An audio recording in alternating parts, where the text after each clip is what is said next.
मैंने आपका इसके ऊपर आर्टिकल भी पढ़ा है कि जो बच्चे अब IITs में नहीं सेलेक्ट होते, नीट जो उनका है उसमें नहीं सेलेक्ट होते मेडिकल एग्जाम में, या किसी भी कंपटीशन में सेलेक्ट नहीं होते, इवन सेलेक्ट होने के बाद अंदर जाके भी बच्चे गलत स्टेप्स लेते हैं, सुसाइड होती है। हाँ। मैंने काफी आपका पढ़ा उस बारे में। सर अगर आप कुछ बच्चों को बताएं कि मतलब क्या यही उनका सबसे बड़ा ड्रीम है? हम लोग ने ऑफकोर्स इसके ऊपर बात की है, बट एक कंक्लूजन में अगर आप इसके ऊपर बच्चों से कुछ बोले तो बहुत अच्छा लगेगा। हाँ, देखो क्या है ना कि मैं हमेशा कहता हूँ कि जेई में पास करना इम्पोर्टेंट नहीं है, जेई की तैयारी कितनी अच्छी करी वो इम्पोर्टेंट है। आपने जेई पास किया या नहीं किया, अगर आपने मेहनत से उसके लिए तैयारी की है 1 साल 2 साल, तो आपने अपने स्किल्स बढ़ाए हैं, आपने अपने मैथमेटिकल स्किल्स बढ़ाए हैं, आपने अपने साइंस के स्किल्स बढ़ाए हैं, आपने सोचने के स्किल्स बढ़ाए हैं, थिंकिंग के स्किल्स बढ़ाए। और अगर आप सही ढंग से सोचना सीख जाते हैं तो आप ज़िंदगी के कभी फेल नहीं होते। आप IIT के जेई में फेल हो सकते हैं, लेकिन आप ज़िंदगी में कभी फेल नहीं होंगे अगर आप चीज़ों को एनालाइज करना सीख जाते हैं। अगर कोई सिचुएशन आती है, क्या होता है, एक न्यूमेरिकल आता है और हमें समझ ही नहीं आता है, अब वहाँ पर एक आता है कि हम डटे हुए हैं, नहीं बना के छोड़ेंगे इसको, यहाँ कर रहे हैं, ऐसे कर रहे हैं, हाथ पैर मार रहे हैं, अंत में फाइनली हम उसको बना के छोड़ते हैं। कई घंटे लग जाते हैं एक न्यूमेरिकल बनाने में। आप इम्तिहान के हिसाब से सोचोगे तो समय बर्बाद हो गया, एक सवाल बनाने में 3 घंटे लगा दिए हमने। लेकिन आप ये सोचो उस 3 घंटे में आपने अपने दिमाग में बहुत सारी शक्ति अर्जित की है, आपने अपने दिमाग को बहुत सारा डेवलप किया है। और अगर आप अपने दिमाग को डेवलप कर लेते हो तो आज जो स्पेस साइंस के अंदर में भारत तो दुनिया में इतना आगे है ना, इसरो में, इसमें उसमें, दुनिया कितने IIT के लोग हैं वहाँ पर, कितने IIT के लोग हैं। आज न्यूक्लियर एनर्जी के प्रोग्राम के अंदर में, चाहे वो पावर का हो चाहे वो वेपन का हो, आज भारत जो है वो जितने रिएक्टर्स चला रहा है, 23 रिएक्टर्स चला रहा है, और दुनिया के बेस्ट रिएक्टर्स भारत में चल रहे हैं। वो सारे एस्टेब्लिशमेंट आप देख लीजिए, ढूंढ लीजिए कितने IIT के बंदे हैं वहाँ पे। तो अगर आप अपने दिमाग की शक्तियों को बढ़ा के रखते हो, उनको डेवलप करते हो अगर, तो जिंदगी में आपको फेल होने का कोई चांस ही नहीं है। तो कोई फर्क ही नहीं पड़ता है जेई में हुआ नहीं हुआ, क्या हुआ क्या नहीं हुआ, क्या फर्क पड़ता है। लेकिन हाँ, जेई की तैयारी आपने बहुत मन से करनी है।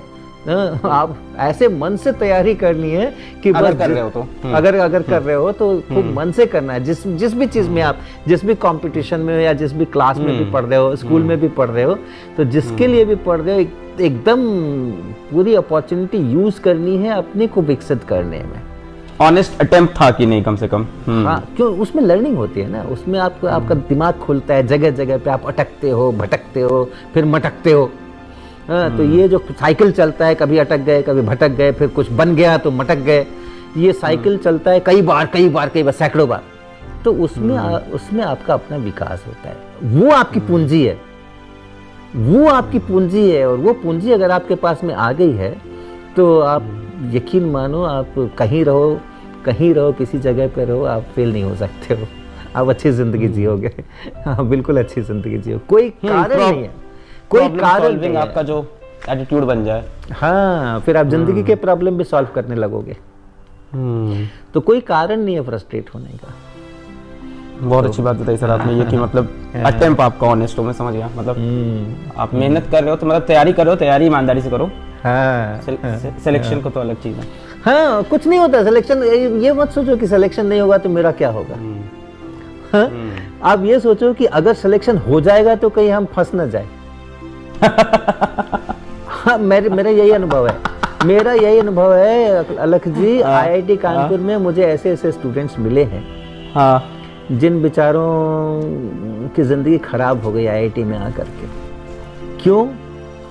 क्योंकि एग्जाम पास कर लिया उन्होंने जेईई का, और अपने मस्तिष्क का विकास नहीं किया, अपने स्किल्स का विकास नहीं किया।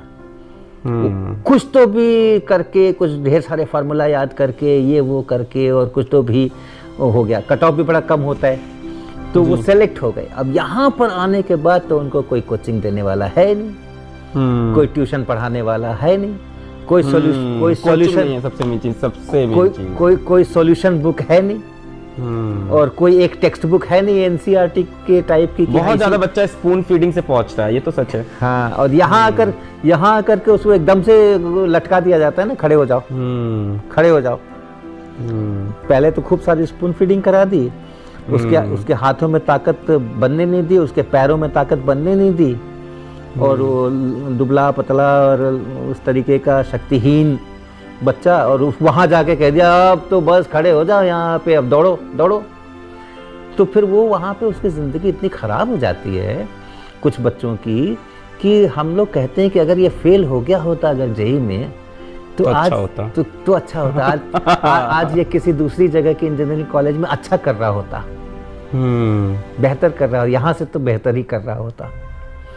तो आप ये मत सोचो कि मेरा सिलेक्शन नहीं होगा तो मेरा क्या होगा। आप ये सोचो कि अगर आपने पढ़ाई ठीक से नहीं की है और सिलेक्शन हो गया तब क्या होगा। फंस जाएंगे तब फंस जाओगे, बुरी तरह फंस जाओगे।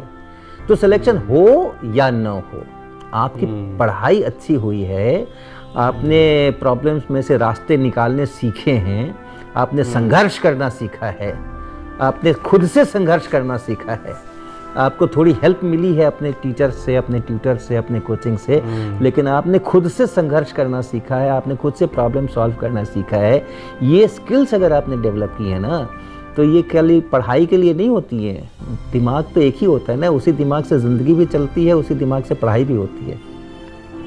तो दिमाग को अगर आपने इस तरह का डेवलप कर लिया है, प्रॉब्लम सॉल्व करके, चीज़ों को समझ करके, लॉजिकल थिंकिंग करके, तो फिर बाकी की जगह भी वो दिमाग वैसे ही काम करेगा, आप कभी फेल नहीं करोगे।